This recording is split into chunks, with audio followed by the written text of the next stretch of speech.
capítulo 4.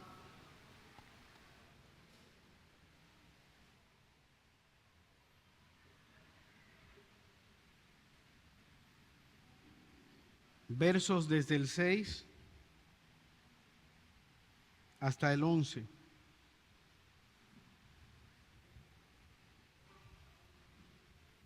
Si tienes una Biblia, un dispositivo, puede abrirlo.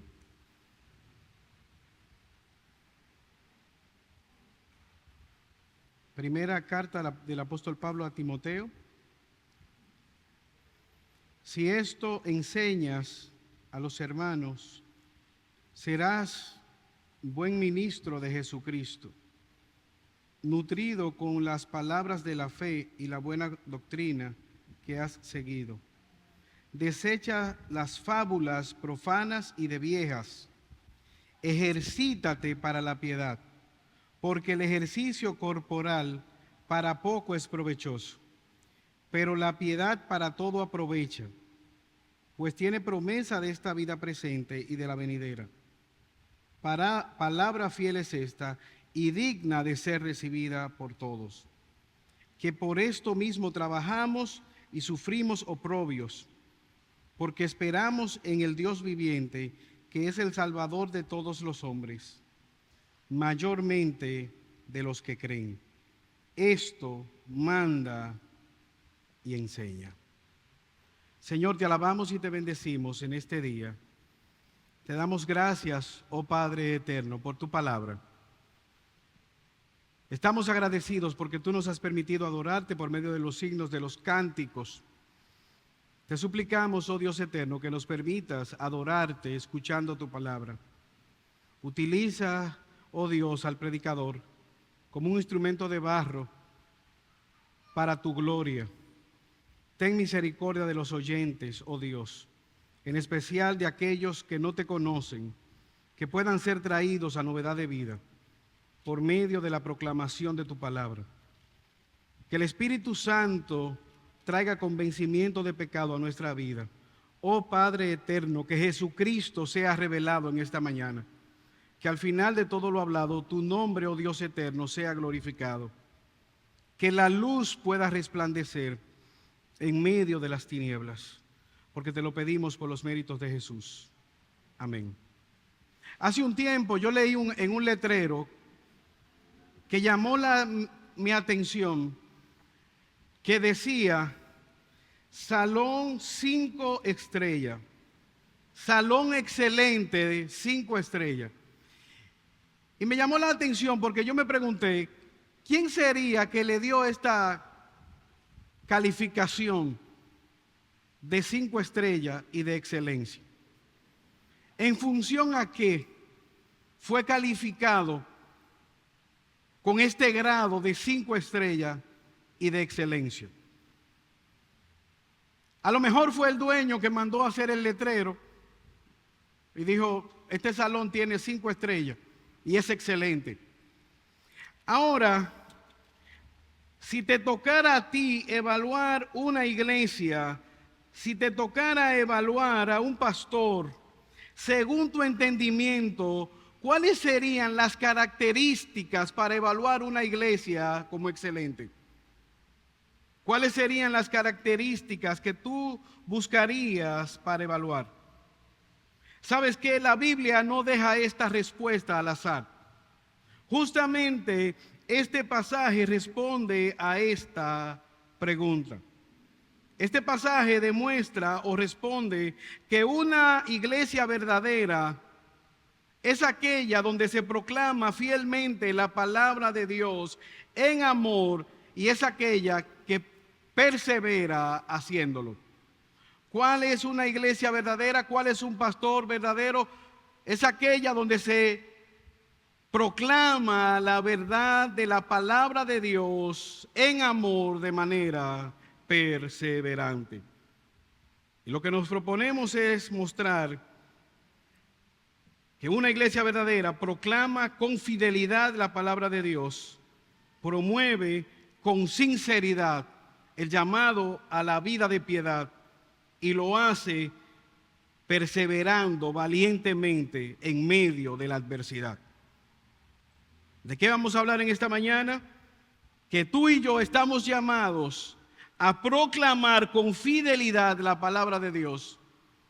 Que tú y yo estamos llamados a promover con sinceridad la vida de piedad y a perseverar en medio de la adversidad con valentía. Pero para los que vienen quizás por primera vez, déjame poner este pasaje en su contexto. Como vimos el domingo pasado, Timoteo estaba en una iglesia, en una ciudad que estaba siendo atacada por las falsas enseñanzas, doctrinas impulsadas por hombres impíos que son definidas por el apóstol Pablo en aquella ciudad como doctrinas de demonios, impulsadas por hombres o sostenidas por hombres que estaban torciendo la verdad y que se habían apartado de la fe. Estaban siendo obstáculos para proclamar la verdad del evangelio. Ahora, como leemos en el versículo 6, Pablo le dice a su hijo en la fe: si tú enseñas esta verdad, serás un buen ministro. Un ministro bueno. Ahora, ¿cuál es esta buena doctrina? La palabra es kalos. Serás un ministro de Jesucristo. Aquí hay un contraste entre un hombre fiel en contraposición a aquellos ministros de Satanás que proclamaban la falsa doctrina. Y si nosotros leemos las Escrituras, el Nuevo Testamento, cada vez que Pablo está hablando de esa buena noticia del Evangelio, Pablo está haciendo un contraste durante todas las cartas pastorales. Pablo habla de la buena milicia, la buena carrera, la buena batalla, la buena obra, el buen testimonio, la buena pelea, en contraposición de lo que están haciendo aquellos hombres perversos. Y es algo interesante porque hay dos batallas, hay dos caminos que están siendo llevados de manera paralela. El camino ancho y el camino estrecho. Muchos van por el camino ancho, pocos van por el camino estrecho. La pregunta es: ¿por qué camino tú vas transitando en esta mañana? Timoteo, tú debes proclamar la verdad que se te ha encomendado. Si tú proclamas de manera fiel, si tú proclamas la palabra de verdad, tú serás un buen siervo de Dios. Procura anunciar esta buena doctrina. Timoteo, tú eres un siervo de esa palabra. Timoteo, tú eres un siervo de ese mensaje. Tú eres un ministro. Y eso es interesante porque como iglesia lo hemos estado viendo de una manera constante. Estamos llamados a promover, a sostener, a proclamar esa verdad. ¿Qué va a hacer el enemigo de nuestras almas? Distraernos de ese mensaje, desenfocarnos de ese mensaje. Tú pudieras hacer muchas cosas en este lugar, pero si tú no escuchas la única verdad que puede cambiar tu eternidad, perdiste el tiempo. Si tú sales de este lugar sin escuchar que Jesucristo es el único que puede cambiar tu eternidad, perdiste el tiempo. Solo hay alguien que puede decidir dónde tú vas a pasar la eternidad, y es Cristo, el Cordero de Dios, aquel que vino, nació en un pesebre, no para que tú armes un arbolito el día de la Navidad. La Navidad celebra o trata de recordar su nacimiento. ¿Y por qué es importante su nacimiento? Porque Él vino a buscar y a salvar a personas como tú y como yo, que estábamos muertos en nuestros delitos y pecados. ¿Por qué era necesario? Porque estábamos muertos, no podíamos librarnos del pecado y Él tuvo que venir en nuestro rescate. Timoteo, esos falsos maestros están distorsionando el mensaje. Proclámalo, recuérdalo, reenfoca la iglesia. Recuerda en esa ciudad tan pecaminosa cuál es la verdad, cuál es la luz, qué es lo correcto. Ellos estaban proclamando otra cosa, legalismo, prohibiendo casarse, desviando ¿Cómo debía hacerlo Timoteo? Versículo 6. Nutrido con las palabras de la fe y la buena doctrina que ha seguido. Timoteo debía proclamar la verdad. Timoteo, aliméntate con la palabra de verdad. ¿Qué debía hacer Timoteo? Él debía recordar este mensaje. Pero al mismo tiempo él debía alimentarse de la palabra de Dios. Un ministro excelente no solamente anuncia esta buena doctrina, al mismo tiempo él se alimenta de esta palabra de verdad. Timoteo, recuerda que debes nutrirte con las palabras de la fe y de la buena doctrina que has seguido. Mira cómo Pablo le está diciendo. Tú debes mantenerte alimentándote de esa palabra que tú has recibido. ¿Con qué se había criado Timoteo? Su madre y su abuela le habían enseñado esta palabra. Él había crecido en esta palabra. Él era un adulto alimentado en esta palabra. Él estaba pastoreando en esta palabra. Él había perseverado en esta palabra. Él estaba pastoreando en esta palabra. ¿Qué debía él hacer? Pablo le dice, sigue instruyendo en la palabra. Nunca debemos apartarnos de la palabra. Nunca debemos apartarnos de la verdad de Dios. ¿Sabes qué? Cuando un avión entra en convulsión, cuando entra en turbulencia, ¿sabe qué tienen que hacer las personas para ayudar a los demás? Lo primero que tienen que hacer, ponerse la mascarilla de oxígeno. No es un acto de egoísmo. Para poder auxiliar a los demás, ellos primero tienen que socorrerse a sí mismos poniéndose oxígeno. Timoteo, tú debes de estar nutrido con la palabra de verdad, para tu propia alma, para tu propio bienestar. Y entonces tú estarás capacitado, ¿para qué? Para poder alimentar a los demás, para poder ayudar a los demás. Padres que están aquí, madres que están aquí, ¿qué necesita tu familia? Que tú puedas nutrirte de la palabra. ¿Para qué? Para que puedas llevar a tu familia, como lo hizo Loida, como lo hizo Eunice, y alimentarla con la palabra de verdad, instruirlos en la palabra de verdad.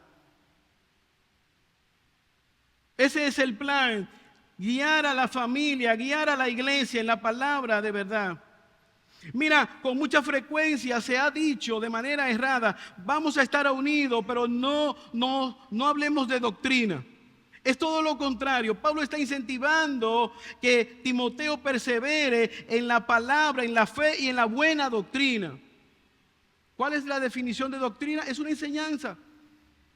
¿Cuáles son las doctrinas que nosotros creemos? Que Jesucristo es Dios, que el Espíritu Santo es Dios, no una fuerza como dicen los testigos de Jehová, que la palabra de Dios, que la Biblia es la palabra de Dios, que Cristo vuelve por nosotros, por la iglesia, que las Escrituras como palabra de Dios es suficiente para la vida y la piedad.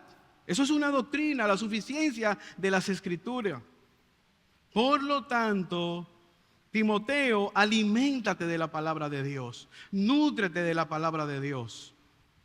Como pastores debemos nutrirnos con la palabra de Dios para alimentar el rebaño de Dios. Yo te pregunto, ¿has visto tú un niño desnutrido? ¿Cómo luce la piel de un niño desnutrido? Los cabellos de un niño desnutrido, las uñas, la piel acartonada.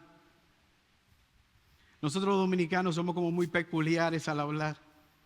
Yo estaba escuchando un programa de radio y alguien llamó y dijo, no recuerdo de qué área del país, decía, aquí hay tanta necesidad que los perros para ladrar tienen que recostarse de una pared para poder ladrar y no caerse, de tan desnutridos que están. Yo te pregunto en esta mañana, ¿cómo está tu condición espiritual? Si conectáramos tu alma a tu cuerpo, o si tu cuerpo dependiera de tu condición espiritual, ¿pudieras tú respirar? ¿Qué tan lejos llegaría caminando si tu vida dependiera de tu condición espiritual? ¿Sabes que la Biblia no premia la ignorancia bíblica? No hay un premio para la ignorancia bíblica. No importa cuán dotado tú seas en política, cultura, cuánto conocimiento tú tengas. Estamos llamados a conocer a profundidad la palabra de Dios, a enseñar, a proclamar la verdad de Dios. Como dije anteriormente, desde la niñez, 2 Timoteo 3:15, tú has sabido las sagradas escrituras, las cuales te pueden hacer sabio para la vida eterna. Tú has crecido en ella. Esos grandes hombres han crecido martirizados. Mira la historia, por ejemplo, de Guillermo Tyndale. Se nos dice simplemente que se inventó la imprenta, pero no se nos dice que detrás de esa invención había un hombre que amaba tanto las escrituras, que estaba buscando cómo reproducir la Biblia. ¿Qué yo puedo hacer para que la Biblia sea leída por más personas? Y de día y de noche, constantemente estaba dándole mente, ¿cómo puedo hacer algo para que la Biblia sea leída por más personas? Simplemente se nos dice que el primer libro impreso fue la Biblia. ¡Oh, qué casualidad! Fue condenado a muerte, fue martirizado. ¿Y sabes cuál fue su petición antes de ser martirizado en la cárcel? Escribió una carta al gobernador y jefe pidiendo una gorra que le abrigara más, una vela, pero sobre todo ruego su clemencia para que me traigan mi Biblia, mi gramática y un diccionario para dedicar el tiempo al estudio de ella. Está sentenciado a muerte, pero yo quiero leer mi Biblia los días que me queden en esta tierra. Tráiganme mi Biblia. Él no apeló a su libertad. Tráiganme mi Biblia. Son las palabras de Pablo en 2 Timoteo 4:13. Timoteo, cuando tú vengas, tráeme el capote, los libros, pero sobre todo los pergaminos. Pablo, pero te van a matar. No importa, yo quiero seguir conociendo a Jesús. Yo quiero seguir conociendo más de mi Señor y mi Salvador. ¿Sabes cuál es el problema? A veces nosotros pensamos que el pecado, que nuestros deseos carnales son fuertes. No, nuestros deseos no son fuertes, son débiles. ¿Sabes por qué? Porque nos satisfacemos con poca cosa. Es como un niño que su papá se va y él comienza a llorar. El papá se va y él está llora. Y él está tan apegado a su papá que está llorando. Entonces, wow, él ama tanto a su papá que está llorando, no se quiere despegar. Pero luego tú le pasas una maraquita, toma niño, y ya lo embullaste. Y el afecto al papá, ¿dónde está? Ya lo entretuviste. Eso pasa con nosotros. Nos embullamos jugando con el lodo, con el pecado, cuando hay todo un vasto mar. Hay un océano, hay una playa. Pero estamos entretenidos jugando con el lodo, como alguien que no conoce el océano y está jugando con el lodo cuando nunca ha visto todo el mar. Entonces, Pablo le está escribiendo: aliméntate de la palabra, conoce a Dios, profundiza en ella. Somos llamados por Dios, no solamente es Timoteo que está llamado a conocer. Por eso el pastor no está simplemente llamado a un curso de oratoria, un manejo escénico, no es un lenguaje, no es simplemente conocer la cultura, es predicar la palabra de Dios, es proclamar la verdad del evangelio con diligencia, con claridad, la buena noticia del evangelio, pero al mismo tiempo advertir del error. El versículo 6 y el versículo 7, desecha, y esto es importante, hermano, desecha la fábula, desecha las fábulas profanas y de vieja. No solamente nútrete con las palabras de la fe y las fábulas y de la buena doctrina que has seguido. Versículo 7, desechas las fábulas y de viejas, las fábulas profanas y de viejas. Mira lo que hace el enemigo. Cuando él no te puede quitar la determinación, entonces él te distorsiona. Cuento de camino, fábula. Aquí Pablo trae una analogía que era bien conocida. Fábula de vieja. Algo como un cuento de viejo, que los efesios van a entender. Un refrán, que ellos no le iban a poner mucho caso. Deja de estar mencionando refranes. Eso es cosa como de camino. Ese cuento como que eso no es verdad. Desecha, quítate, rechaza. No crea eso. Apártate de eso. Fábula de vieja.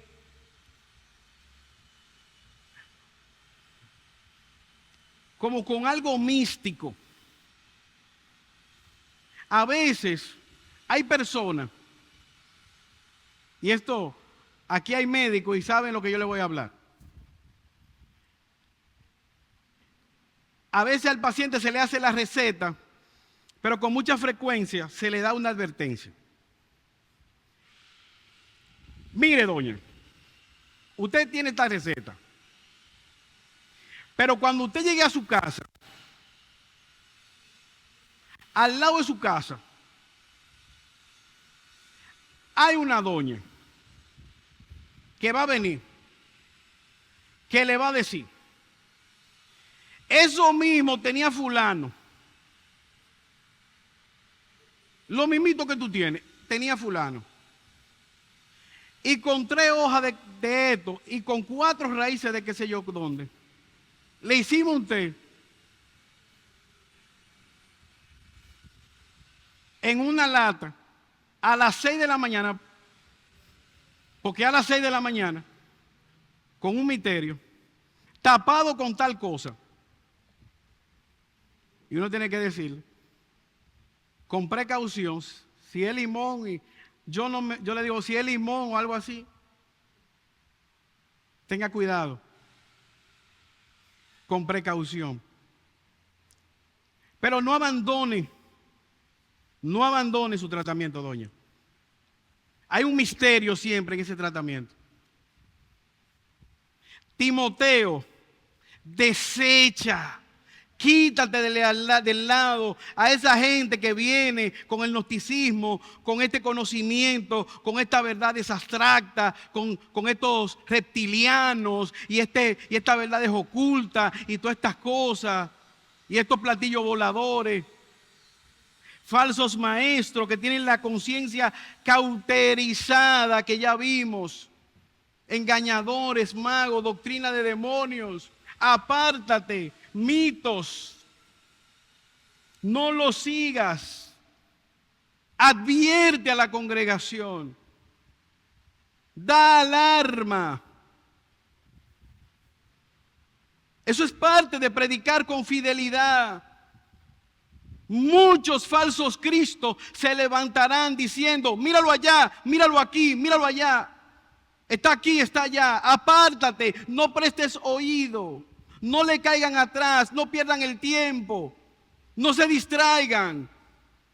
Porque ellos tienen la conciencia cauterizada. Ellos no buscan crecer en santidad. Miren cómo viven. Predican engaño, predican falsedad, predican falsamente el evangelio de la prosperidad para lucrarse, para llevar a la condenación eterna. Apártense.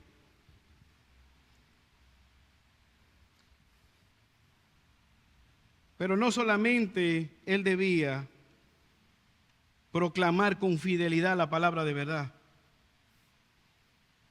Él debía promover con sinceridad una vida de piedad. ¿Cuál es el objetivo de la proclamación fiel de la verdad de Dios? ¿Por qué proclamamos la verdad de Dios? Para la transformación, para apartarnos del pecado, para la vida de santidad. Y eso es algo que los falsos maestros no lo van a hacer. ¿Por qué? Porque su conciencia está cauterizada. No pueden hacerlo ni quieren. Parte B del versículo 7. Ejercítate para la vida de piedad. Verso 8. Porque el ejercicio corporal para poco es provechoso, pero la piedad para todo aprovecha, pues tiene promesa de esta vida presente y de la venidera. Palabra fiel y es esta, y digna de ser recibida por todos. Por esto mismo trabajamos y sufrimos, porque esperamos en el Dios viviente, que es el Salvador de todos los hombres, efectivamente de los que creen. Esta es lo que por eso nosotros estamos predicando. ¿Para qué? Para llevar a la vida de la piedad. ¿De qué vale que alguien pueda recitar las Escrituras? Usted recuerda, si no vive una vida de piedad. Usted recuerda a la mujer samaritana. ¿Y dónde que nosotros debemos adorar? Y Jesús le pregunta: ¿y dónde está tu marido? ¿Y dónde que debemos ofrecer sacrificio? ¿Cómo está tu relación con Dios? ¿Estás tú luchando eficazmente contra el pecado? ¿Estás tú apartado para Cristo? ¿Estás tú viviendo en santidad? Esto era algo conocido para ellos, porque en cada ciudad habían gimnasios. ¿Ustedes han visto los dioses griegos, las estatuas que están bien en forma? ¿Por qué? Porque ellos valoraban mucho el cuerpo. Esas estatuas están bien definidas. Pablo les está diciendo, no solamente que ellos practicaran el ejercicio corporal que tiene algún tipo de provecho. Ejercítate para una vida de piedad. No simplemente veas la parte del cuerpo que en cada ciudad, los artistas plásticos, la escultura, los juegos, cómo ellos vivían. Timoteo, hay algo más importante que el ejercicio físico. Es ejercitarse para aquello que tiene repercusiones eternas. Decía Charles Spurgeon, un predicador: un pastor sin ejercitarse en la gracia de Dios es un hombre ciego elegido para hablar acerca de óptica, filosofando acerca de la luz y la visión, disertando sobre los lindos colores y los matices delicados. Él habla acerca de los colores prismáticos, distinguiendo los tonos, a pesar de que él mismo está en tinieblas. Es alguien que está hablando de los colores, pero él es ciego. ¿Tú te imaginas ese espectáculo? Es un mudo a quien han puesto a dar una cátedra de música, un sordo que diserta sobre sinfonías y armonía. Es un topo tratando de educar a águilas acerca de vuelo, un molusco elegido para presidir una reunión de ángeles. Fin de la cita. Primera a los Corintios 9:24, Pablo dice: ¿no sabéis que los que corren en el estadio, todos a la verdad corren, pero que uno solo se lleve el premio? Corred de tal manera que lo obtengáis. Todo el que lucha, de todo se abstiene. Ellos a la verdad para recibir una corona que es corruptible, pero nosotros una incorruptible. Y mira lo que dice el apóstol Pablo, cómo él vive el cristianismo. Así que yo de esta manera corro, no como a la aventura, de esta manera peleo, no como quien está golpeando al aire, sino que peleo golpeando mi cuerpo y lo pongo en servidumbre, no siendo que habiendo yo sido heraldo para otros, yo mismo venga a ser eliminado. ¿Qué está diciendo Pablo? Cristo me ha ganado. Yo estoy viviendo la gracia con responsabilidad. Yo me estoy tomando en serio la obra de Cristo en mi favor. Porque no siendo que yo siendo ejemplo para que otros vengan a la fe por la predicación que yo he hecho, yo venga a ser descalificado. Si un atleta es capaz de entrar, como yo veía, que decía un pelotero, que él se levantaba a las 6 de la mañana hasta las 12 de la noche en un estadio, calentando, practicando, cuando tenía juego. Por eso, usted ve que cuando esos deportistas, esos peloteros vienen aquí a República Dominicana, es a llevarse el mundo por delante. Porque lo que ellos hacen, el sacrificio para llegar a las grandes ligas y todo lo que tienen que practicar, y vienen aquí es a gastar dinero y hacer todas esas cosas. No es que esté bien el derroche que ellos hacen. Ellos están dispuestos a hacer eso y más. Muchos mueren en el intento. ¿Cuánto más para la eternidad? Y dice Pablo, eso es una corona corruptible. Nadie se acuerda ya quién ganó las Olimpiadas la última vez que se celebró. ¿Cuánto más por aquella corona eterna que no perecerá? Por eso Pablo dice, yo corro la verdadera carrera con intencionalidad. No al azar, no golpeando al aire. Estoy intencionalmente preocupado por mi relación con Dios. Estoy intencionalmente ocupado en mi salvación. Yo te pregunto en esta mañana, ¿cuál es tu mayor preocupación? ¿Estás tú preocupado por la vida y la piedad? ¿Realmente estás tú ocupado en tu salvación? ¿Con temor y temblor? ¿Tú sabes cuál es la razón por la cual tú deberías estar ocupado? Porque Dios produce en ti tanto el querer como el hacer. Dios nos ha dado ese deseo. Él ha provisto los medios de gracia, la oración, el Espíritu Santo en nosotros, la Biblia, la iglesia, la congregación, los grupos pequeños, las reuniones de damas, los grupos de discipulado, las clases de membresía, el seminario, todos los medios de gracia. ¿Para qué? Para equipar a la iglesia, para madurar, para crecer. Pero debemos nosotros aprovecharlo. Pablo está motivando a la iglesia a madurar. ¿Estás madurando tú en tu fe? ¿Has crecido tú en este año? ¿Has madurado tú en tu fe? Porque si tú no estás madurando, estás retrocediendo. Porque si tú no estás recogiendo con Cristo, estás desparramando. Por eso nosotros debemos perseverar y madurar en la piedad. Un verdadero ministro es uno que proclama la verdad con fidelidad. Es uno que promueve con sinceridad una vida de piedad. Lo demás es legalismo, añadir y quitar. La proclamación fiel lleva a cambio, lleva a una transformación sincera, desde dentro hacia afuera, sinceramente. Finalmente, el verdadero ministerio persevera con valentía en medio de la adversidad. Mira cómo puede decir, versículo 9. Palabra fiel es esta y digna de ser recibida por todos. por esto mismo trabajamos, sufrimos oprobios. ¿Por qué?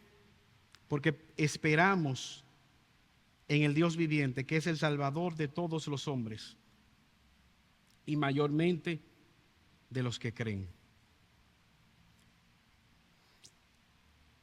¿Cómo debemos nosotros hacerlo? Es un trabajo arduo. Timoteo, en medio de las dificultades, persevera. Hermanos, piensa por un momento en la vida de Timoteo. Timoteo está en una ciudad donde no lo quieren oír. En una iglesia que, como vamos a ver más adelante, le menosprecian por ser joven. Rodeado de falsos maestros, mandado por el mismo diablo. ¿Por qué él debería mantenerse en ese lugar? ¿Por qué él debería predicar en ese lugar? Donde no querían escucharle. ¿Por qué permanecer cuando no quieren escuchar la verdad que nosotros queremos llevarle? Pudiéramos nosotros levantarnos y decir, como los hijos del trueno, le dijeron a Jesús: Señor, ¿tú quieres que oremos y qué? 2 rayos y se acabó. Y una nueva generación que nazca. ¿Sabes por qué? Porque nosotros esperamos al Dios eterno. Porque la recompensa viene de Dios. Porque el galardón viene de Dios. Porque es el Señor que ha comisionado a la iglesia. Él es Cristo, es la meta. Cristo es el tesoro. Cristo es la recompensa. Cristo es el galardón. Cristo es la corona. Cristo es el tesoro, hermanos. Él es la recompensa. Esperamos en Él, que es el Salvador.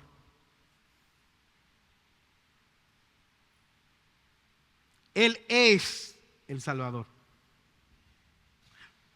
Nuestro Salvador. Nuestra salvación es una persona, Él. El cielo, hermanos, es el cielo porque Cristo está ahí. Y esa es nuestra esperanza gloriosa. Por eso, Pablo abandonó el judaísmo. ¿Tú sabes por qué Pablo habitó en el judaísmo? Porque Pablo pensó que él agradaba a Cristo. Pero cuando Pablo supo que Cristo no estaba en el judaísmo, él abandonó el judaísmo. Gustosamente estuvo dispuesto a perder su reputación, a padecer. Él gastó su fuerza, su energía, trabajó enérgicamente. ¿Por qué? Porque Cristo lo vale. Timoteo, Cristo vale todo y mucho más. Estuvo dispuesto a padecer, a sufrir. Y no solamente él, todos y cada uno de los discípulos sufrieron por la causa de Cristo. ¿De dónde sale la fuerza? De saber que Cristo está con cada uno de nosotros. Mira cómo ellos pueden decir: palabra digna de ser recibida por todos. Cristo no defrauda. Es una palabra digna de confianza. Mira cómo él le dice a su hijo en la fe, Timoteo: este mensaje es digno de todo crédito. La NBI dice: en efecto, trabajamos y nos esforzamos porque hemos puesto nuestra esperanza en el Dios viviente, que es el Salvador de todos. Él no está hablando aquí de universalismo. No es que Él va a salvar a todos los hombres. La salvación está dispuesta para todo tipo de personas, para todo aquel que cree. Para los griegos, para los judíos, para hombres, para mujeres, esclavos, libres, todo aquel que cree. A todo aquel que cree. No hay acepción de persona. Todo aquel que viene a Cristo, Él no le rechaza. Por eso, si tú estás aquí en esta mañana y no crees en Él, yo te ruego, yo te suplico que tú puedas venir a Él y clamar en fe y arrepentimiento: Señor, sálvame. Yo te confieso como mi Señor y Salvador. Sálvame. Pablo era un perseguidor de la iglesia y fue salvo. Timoteo fue salvo. Para todo aquel que cree, hay esperanza. Es una obra hecha por Cristo en la cruz del Calvario, y Él ha comisionado a la iglesia para proclamar la buena noticia de salvación. Pero si tú eres creyente y te has descuidado, te has enfriado, yo te ruego que tú puedas ser motivado por el Espíritu Santo en esta mañana a poder retomar con fuerza, a seguir caminando en esta carrera, hermano. No te desalientes, sé motivado en esta mañana. Esfuérzate y que juntos podamos seguir creciendo en la gracia, perseverando en medio de la prueba. Tenemos esperanza. Seguir perseverando en medio de las aflicciones de este mundo caído, hasta que Cristo venga a perseverar con valentía en medio de la adversidad. No somos, hermanos, como aquellos que no tienen esperanza. En medio de las tinieblas, en medio de la oscuridad, tenemos un glorioso Salvador que vendrá por nosotros. Esta es una palabra digna de ser recibida por todos. No debemos desalentarnos. Debemos ser como aquellas vírgenes sensatas que estaban apercibidas. Y sea de día, sea de noche, cuando venga el esposo, estemos nosotros apercibidas cuando Él venga a buscarnos. Que Dios nos ayude en esta mañana y que como iglesia podamos ser hallados fieles, proclamando la verdad fielmente, en amor y en medio de las dificultades de esta vida. Oremos. Señor, te alabamos y te bendecimos y te damos gracias por tu palabra. Gracias, oh Dios eterno. Ayúdanos cada día a perseverar proclamando fielmente tu palabra. Ayúdanos, oh Señor, a perseverar, oh Padre eterno, promoviendo, Señor, la vida de piedad. A perseverar cada día, Señor, aún en medio de las dificultades que vienen en medio, Señor, de un mundo caído. Dirígenos, oh Padre Celestial, porque te lo pedimos por los méritos de Jesús. Amén.